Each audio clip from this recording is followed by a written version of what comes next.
Assalamualaikum warahmatullahi wabarakatuh. Di sini saya akan menjelaskan tentang faktor-faktor yang mempengaruhi keberhasilan belajar inteligensi. Dosen pengampu Bapak Muhammad Zaidi, MPD, yang disusun oleh kelompok 8 yang beranggotakan Dewi Sinta dengan username 20.04.01382 dalam Sekolah Tinggi Agama Islam Residiyah Khalidiyah.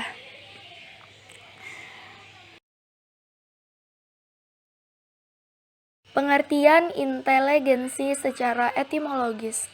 Inteligensi berasal dari bahasa Inggris, yaitu intelligence, yang juga berasal dari bahasa Latin, yaitu intellectus, dan intelligentsia atau intelliger. Teori tentang inteligensi pertama kali dikemukakan oleh Spearman dan Wynne-Jones Fall pada tahun 1959. Jadi, inteligensi ini adalah aktivitas atau perilaku yang merupakan perwujudan dari daya atau potensi untuk memahami sesuatu. Nah, jadi kita dapat mengetahui bahwa inteligensi ini adalah aktivitas atau perilaku yang merupakan perwujudan dari daya atau potensi untuk memahami sesuatu. Selanjutnya adalah definisi inteligensi menurut para ahli. Yang pertama adalah Alfred Binet, 1857 sampai 1911. Nah, menurut Theodore Simon,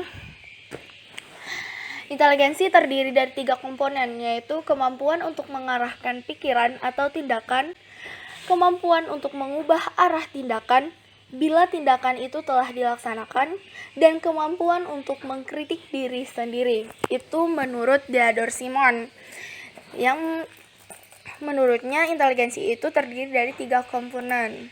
Lanjut kepada Lewis Madison Terman 1916 yang mendefinisikan inteligensi sebagai kemampuan seseorang untuk berpikir secara abstrak. Jadi, menurut Lewis Madison Terman ini, inteligensi itu sebagai kemampuan seseorang untuk berpikir secara abstrak.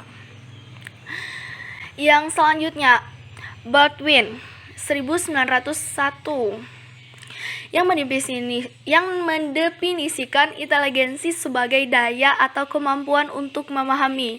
Nah, jadi inteligensi ini gunanya untuk daya atau kemampuan untuk memahami sesuatu menurut Baldwin. Selanjutnya adalah faktor-faktor yang mempengaruhi inteligensi manusia. Nah, yang pertama adalah pembawaan, di mana pembawaan ditentukan oleh sifat dan ciri yang dibawa sejak lahir. Batas kesanggupan kita, yakni dapat tidaknya memecahkan soal, pertama-tama ditentukan oleh pembawaan kita sendiri. Yang kedua adalah kematangan. Tiap organ dalam tubuh manusia mengalami pertumbuhan dan perkembangan. Nah, di sini setiap manusia itu mempunyai kematangan, di mana kematangan itu mengalami pertumbuhan dan perkembangan. Yang selanjutnya adalah pembentukan, di mana segala keadaan di luar diri seseorang yang mempengaruhi perkembangan inteligensi.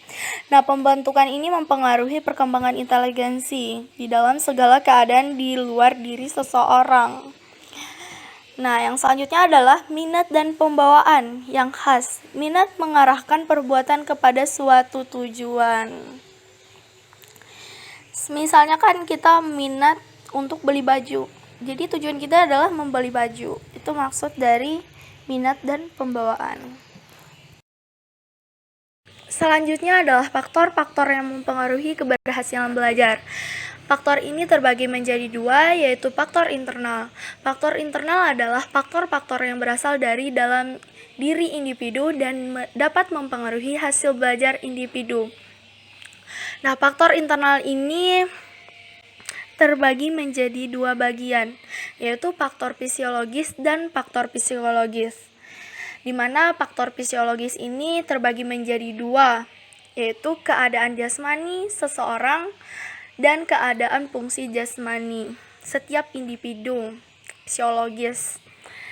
Faktor psikologis terbagi menjadi 5, di mana yang pertama adalah kecerdasan atau inteligensi siswa, kedua adalah motivasi, yang ketiga adalah sikap, dan keempat adalah minat, dan yang kelima adalah bakat, di mana kelima ini adalah termasuk faktor psikologis. Nah, faktor eksternal, di mana faktor eksternal ini kebalikan dari faktor internal. Faktor eksternal ini kan yang berasal dari dalam, bukan dari dalam, itu dari luar diri individu dan dapat mempengaruhi hasil belajar individu, di mana faktor ini termasuk di dalam lingkungan sosial dan lingkungan non-sosial. Nah, lingkungan sosial itu termasuk dalam lingkungan sosial sekolah, lingkungan sosial masyarakat, lingkungan sosial keluarga. Dan lingkungan non-sosial termasuk di dalam lingkungan alamiah, faktor instrumental, dan faktor materi pelajaran. Itulah yang termasuk di dalam non-sosial.